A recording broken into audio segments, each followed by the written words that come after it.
Hey everybody, welcome again to another episode of Unboxing Magic. Today we're going to be doing a fat pack for Magic the Gathering Origins. Now previously I had done the Deck Builder's Toolkit for the Origins set, but today we're going to do the actual fat pack. Now, of course, what makes Magic the Gathering Origins so interesting is the fact that it is slated to be the final of all of the core sets. Now, Magic the Gathering, of course, has had core sets since 1994 with its original alpha release, but what we're going to do today is we're going to open up a fat pack for the last of the cores that pretty much MTG has ever had. So, in order to get this going, I am going to get out my handy-dandy tomahawk, like you do. And of course, we're going to very carefully open up the fat pack. And as you can see, this guy here is still factory sealed. So if we do get anything totally awesome out of here, then we know that's a legit pull. Of course, we've seen some of the content of the Origins set previously. Of course, just like any other fat pack, we're going to see the box art, and we're going to see some other goodies that are packed with them. Okay, so let's go ahead and start by sliding her out of the slip case. Okay, we have our RFID tag as normal, and then we are going to get rid of the cardboard that was inside.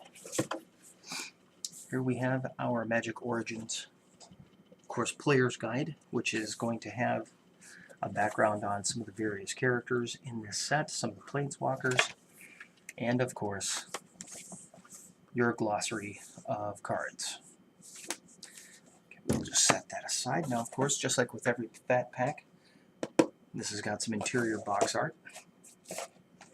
And this one here, the Origins fat packs are a little bit different than the fat pack art that we see for Battle of Zendikar and that for Oath of the Gatewatch, as the box art for these, or the outer layer art, is a vertical poster. And of course here we see Jace, who's of course a very important character in the Magic the Gathering lore at this point. So very cool. I kind of like the vertical artwork just as much as I like the horizontal. This is great if you're actually hanging it up, you know, for a display or whatnot. Plus, you know, to me, some of the vertical frames, because I do know some people that frame these, some of the vertical frames actually look pretty cool. So I kind of dig those.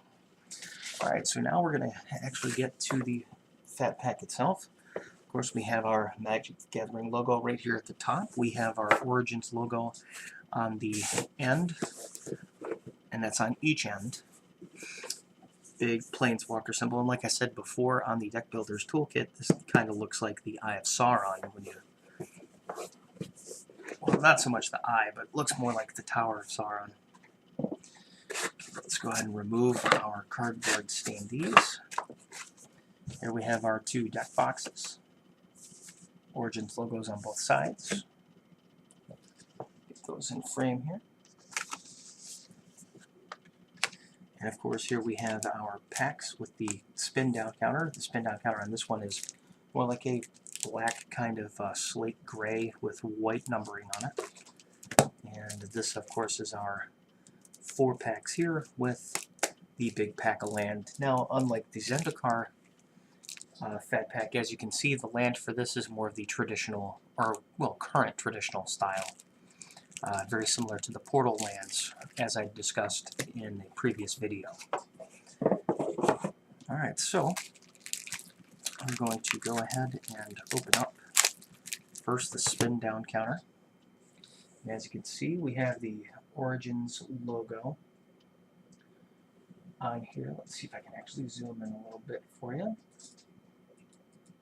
There we go. We have the Origins logo as the 20, and of course see the spin down with the 19, you know, to the 18 and everything. So I like the spin down counters. But again, just a word to the wise, do not put them in your dice bag if you're planning on playing D&D, because it is a D20, but it's not a randomized D20. So that way you don't get in trouble with your DM. Alright, looks like we've got our emails starting to blow up. And again, if you want to contact us, you can email us at our email address on Gmail, which is rantragepod@gmail.com, or you can visit us on Twitter, which is @rantragepod. You can also visit us on the Angry Dwarf Studios Facebook page. And of course, definitely subscribe to our channel here on YouTube. Alright, in the packs, of course, we got our rules reference card, as we do with pretty much all the box sets. Now, I'm not going to bother opening the land pack this time, because we know what's in it. It's just all 5 of the basic lands. So we're going to skip over that, because it's nothing too terribly special. So we will skip that portion. Instead, we're going to jump straight to the booster packs, which, of course, we have 9 boosters to choose from. Now, of course, the big chase card so far out of the Origin set has been the Jace legendary creature card. I believe that one is one of the most rare out of the whole set. So we'll see how all this goes. All right, so let's go ahead and assume the pack opening position. And let me zoom in a little bit here.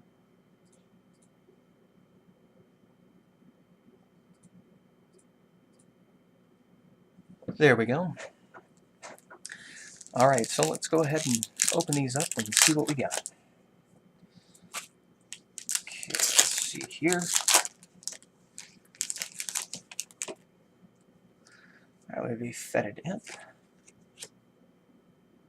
Farrakha's Disciple, Screeching Scab, Read the Bones, Calculated Dismissal, Llanowar Empath,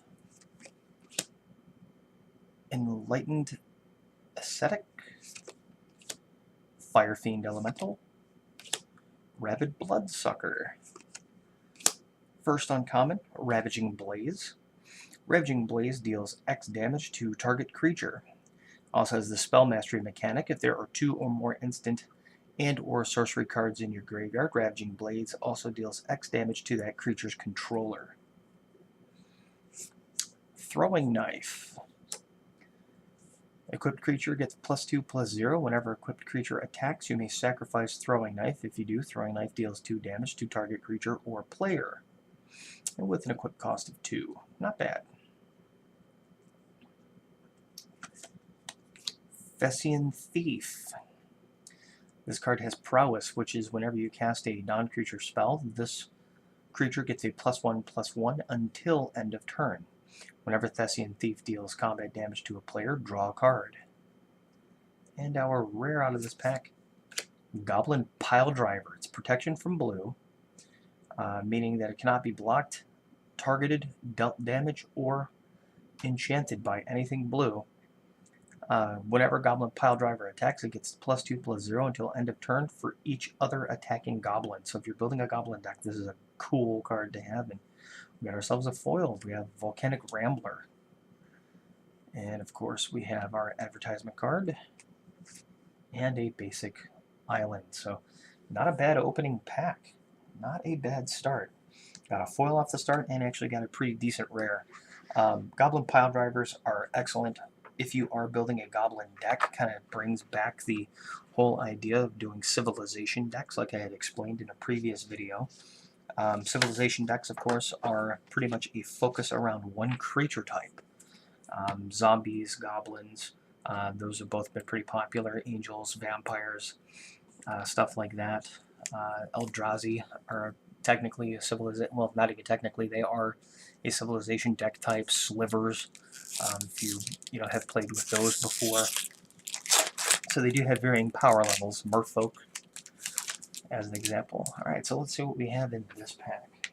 Alright, so we have, we have an Eyeblade Assassin, Chandra's Fury, Negate, Aerial Volley, Rock's Maulers, Heavy Infantry, Bonded Construct, Prickle Boar, and Reeve Soul. Fury Miscreant, that's fun. Alright, so here we have now going into the uncommons. Here we have a Valor in Akros. It's an enchantment. Whenever a creature enters the battlefield under your control, remove your whenever a creature enters the battlefield under your control, creatures you control gets +1/+1 until end of turn. Pretty solid. Turn to Frog. Until end of turn, target creature loses all abilities and becomes a blue frog with base power and toughness of 1/1. Let's see, we got a Plains and advertisement card there. Let's see what our rare is. Undercity Troll is our third uncommon. Has Renown of 1, which when this creature deals combat damage to a player, if it isn't renowned, put a 1/1 counter on it and it becomes renowned. Interesting. Jace's Sanctum. Instant and sorcery spells you cast cost 1 generic mana less to cast. That is a pretty good rare right there. Very good card. If you're doing anything with direct damage or counter magic, having your instants and sorceries cost 1 less to cast can be a real difference maker. Anything that can change your spell casting by lowering the cost is good. So definitely got to dig that. Alright, next pack here.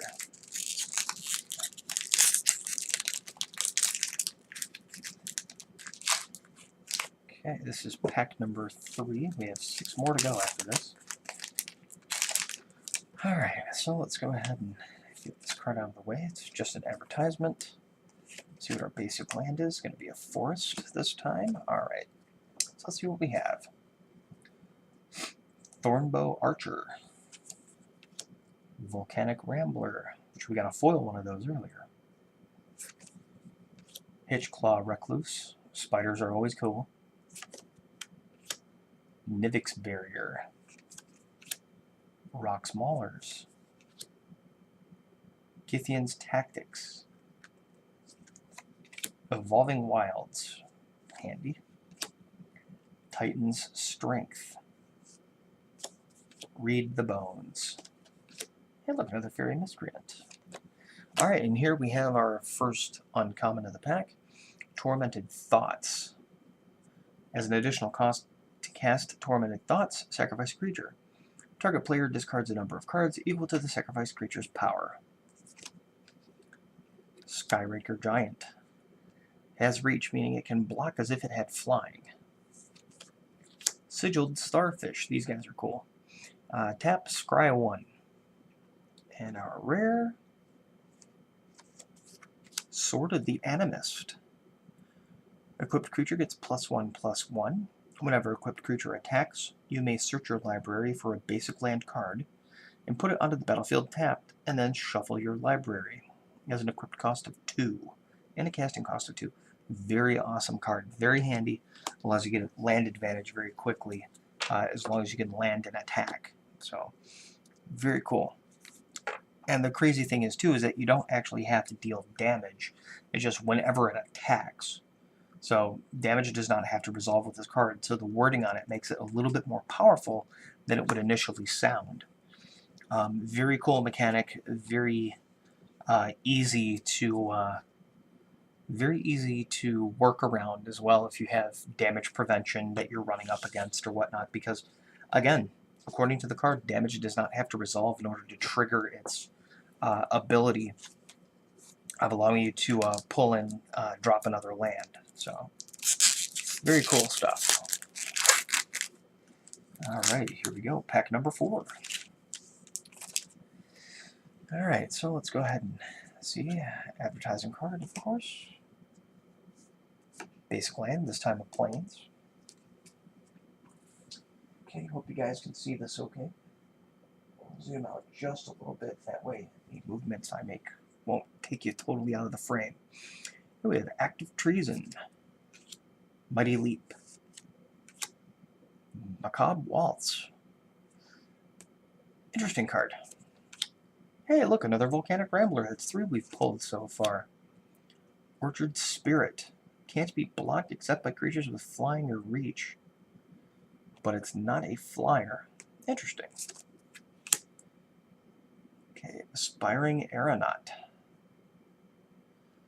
Has flying. When it enters the battlefield, put a 1/1 colorless Thopter artifact creature token with flying onto the battlefield. That's cool. Anything that gets more Thopters, that's the way I like. Returned Centaur. Ring Warden Owl, nice. Mantle of Webs. And Bogart Brute. Alright, so let's see what we got here. Psychic Rebuttal is our first uncommon. Counter target instant or sorcery spell that targets you. With Spell Mastery, of course, if you have 2 or more instant and or sorcery cards in your graveyard, you may copy the spell countered this way, and you may choose new targets for the copy. So it's kind of like a old card that we used to have back in the day called Rebound. Anointer of Champions. Tap, target attacking creature gets +1/+1 till end of turn. That's pretty cool. Ramroller. Ramroller attacks each turn if able, and it gets +2/+0 as long as you control another artifact. And what is our rare this time? Caves of Kolios. The black and white land. And it's a return to the old school Pain land, so it's tap to add a colorless or tap and add a white or a black to your mana pool, and it deals 1 damage to you. Very cool, kind of going back to the replacement for the dual lands from the Ice Age set from back in '95. It's very cool. Alright, we have 2, 3, 4, 5 packs remaining. Alright, so let's go ahead and open up another pack. I'm just going to crack a soda here real quick. Get a little bit parched talking during these videos. Alright, so pack number 5. We're now at the halfway point.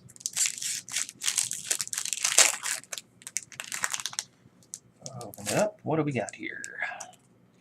First things first. Oh, we know we have a foil in here somewhere. Alright, so there goes our first advert. And a forest. Alright, so let's see what we've got here. Grasp of the Hieromancer. Touch of Moonglove. Screeching Scab. It's funny, Blue Zombies. The funny part is that Blue Zombies first came out in the dark. Vestwood Gorger. Lightning Javelin. Pretty good common. Shambling Ghoul. There's Battlefield Tap, but it's a 2/3 for 2 mana, so not bad. Calculated Dismissal. Counter target spell unless its controller pays 3. Very cool. And of course, with the Spell Mastery effect, you can scry 2. Rock's Maulers. Heavy Infantry. Alright, so what do we have here for our uncommons? Well, let's see our first uncommon. Seismic Elemental. When Seismic Elemental enters the battlefield, the creatures without flying can't block this turn. That's pretty rough. Valorant Akros. Whenever a creature enters the battlefield under your control, creatures you control get +1/+1 until end of turn. Not bad.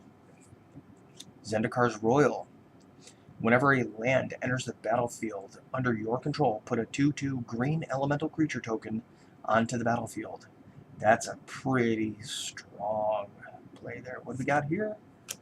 Dark Petition is our rare. Search your library for a card and put that card into your hand. Then shuffle your library. If you hit your spell mastery with this,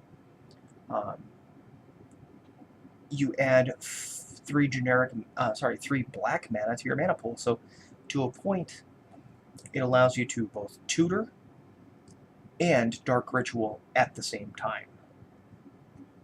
And we have a foil Plains, yay. So that's 2 foils we've pulled out of this pack so far. And some really good rares so far, so that's been pretty good. The box might not necessarily pay for itself monetarily so far, but out of utility for the tournament environment, it has actually done pretty well so far. Alright, let's move on now to pack number 5. Number 5. I just realized I'm a little bit too out of frame there. I do apologize to you, my viewers. Alright, let's see what we've got here. Advertisement card, of course. Basic land is going to be Plains. Okay, here we have Touch of the Moonglove. Subterranean Scout. Akroan Jailer. Dark Dabbling. Screeching Scab.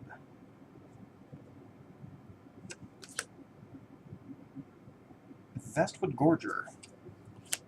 Disperse. Caustic Caterpillar. Deep Sea Terror. Wild Instincts. Alright, so first uncommon we have is a Patron of the Vigilant. Flying, when Patron of the Vigilant enters the battlefield, put a +1/+1 counter on each creature you control with a 1/1 counter on it. Gnawroot Trapper. Pay 1 life, add a green to your mana pool. This is after you tap it, so tap, pay 1 life, add a green. Play this mana only to cast an elf creature spell. Or tap, target attacking elf you control gains Death Touch until end of turn. It's not bad. Anchor to the Ether. Put target creature on top of its owner's library and scry 1. And our rare. Flame Shadow Conjuring. Whenever a non-token creature enters the battlefield under your control, you may pay 1 red. If you do, put a token onto the battlefield that's a copy of that creature. This token gains haste and exile it at the beginning of the next step, essentially turning every creature you put onto the battlefield into essentially pretty much a ball lightning. That's a pretty good rare. And I've been considering building a red deck for standard lately, so pretty good. 3 packs left. Let's see how this goes. I keep hoping for a Jace. I really do.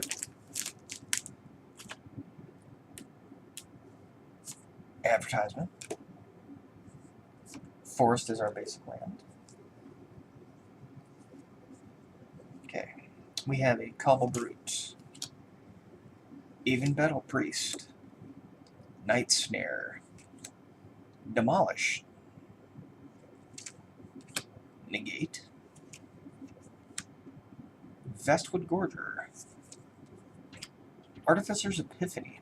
Draw 2 cards. If you control no artifacts, discard a card. Not bad. Timberpack Wolf. Starwater Aven. Guardian Automaton. Alright, here we go. First of the uncommons, we have Chief of the Foundry. Other artifacts you control get +1. Artifact creatures you control get +1/+1. Fleshbag Marauder. Possessed Scab. Languish. I'll be right back. Alright, sorry about that, folks. We had a minor electrical issue. So we're going to go right back into the last 3 cards I pulled out of this pack. Alright, so we're going to start with a rare. Languish. All creatures get -4/-4 until end of turn. Pretty strong there. Let's see here. Possessed Scab, which is a blue and black zombie. When Possessed Scab enters the battlefield, return target instant, sorcery, or creature card from your graveyard to your hand. Fleshbag Marauder. When Fleshbag Marauder dies, when it enters the battlefield, each player sacrifices a creature. And Chief the Foundry, other artifact creatures you control get +1/+1. Alright. Last 2 packs. Still hoping for that juice. Okay, what do we got here? Oh, we actually have a Goblin token. First token out of the whole fat pack so far. Here we've got a... see, this card here is actually to label your Planeswalkers. You know, that way you can just cast them from here, and then you can keep your Planeswalker in like a top loader or something like that. If you don't want to physically put it in your deck, you can use this instead. Alright, so what do we got here? Couple Brute, Even Battle Priest, Night Snare, Demolish, Vastwood Gorger, Caustic Caterpillar, Aspiring Aeronaut, Titanic Growth, Returned Centaur, Ring Warden Owl. Alright, so let's see what we got here. Prism Ring. It's a first uncommon of the pack. As Prism Ring enters the battlefield, choose a color. Whenever you cast a spell of the chosen color, you gain 1 life. That's pretty good. Anointer of Champions. Of course, we've seen that one before. Thopter Engineer. When Thopter Engineer enters the battlefield, put a 1/1 colorless Thopter artifact creature token with flying onto the battlefield. Artifact creatures you control have haste. That's pretty tough. And what do we get here? Mage Ring Responder. Mage Ring Responder doesn't untap during your untap step. Pay 7 generic mana, untap Mage Ring Responder. Whenever it attacks, it deals 7 damage to target creature. To target creature defending player controls. So it's a 7/7 that will do 7 damage no matter what. So that's okay. The fact that you have to spend 7 generic to untap it, I mean, it's a 7 cast 7/7, so it's not too bad, but if you've got stuff that allows you to untap more frequently, you know, cards like Twitch and stuff like that, then it definitely balances itself out. So here we are. Final booster of the fat pack. Let's see what we get out of this.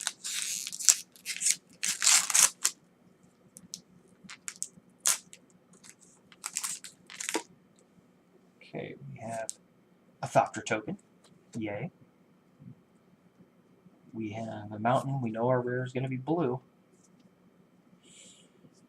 Oh wait, no, that might not necessarily be a rare. We do have a foil. Oh, it's a foil rare, Herald of the Pantheon. Enchantment spells you cast cost 1 generic less to cast. Whenever you cast an enchantment spell, you gain 1 life. Not bad. Not bad at all. Let's see here, we've got an Infernal Scarring, Dragon Fodder, Yoked Ox, Deadwood Shaman, another Negate, Vastwood Gorger, Artificer Epiphany, Timberpack Wolf, Guardians of Meltus, Mage Ring Network, awesome land. Tap to add 1 colorless to your mana pool, or 1 generic to your mana pool, 1 generic and a tap. Put a storage counter on Mage Ring Network, and of course, when you tap it, you can remove X storage counters from Mage Ring Network and add X generic mana to your mana pool. Totem Guide Heartbeast. When Totem Guide Heartbeast enters the battlefield, you may search your library for an aura card, reveal it, put it into your hand, and then shuffle your library. By the way, the foil did not count towards our rare, because we still have a rare here. Goldforge Sentinel, 4/4 Flying Artifact Chimera, 4/6, and what is our last rare? Starfield of Nyx, Mythic Rare. Not a foil, but it's a Mythic Rare, and this card I think is pretty cool. At the beginning of your upkeep, you may return target enchantment card from your graveyard to the battlefield. As long as you control 5 or more enchantments, Each other non-aura enchantment you control is a creature in addition to its other types and has base power and toughness, each equal to its converted mana cost. Pretty cool card. So all in all, that is the Fat Pack. So not too bad of a Fat Pack. I would say it's a pretty solid startup. Kind of surprised it didn't contain things like Nightmare or Shivan Dragon or any of the quote-unquote classics that you would find in most core sets, but I do like what was included in here. I think overall it's a pretty solid box. So again, I want to thank you all for sitting through this video and watching and dealing with my droning on about Magic the Gathering. And I look forward to seeing you at Friday Night Magic, potentially at RIW Hobbies in Livonia, Michigan. And again, please like, subscribe, and comment on the video itself. So we look forward to seeing you all again, and thank you very much for watching our video.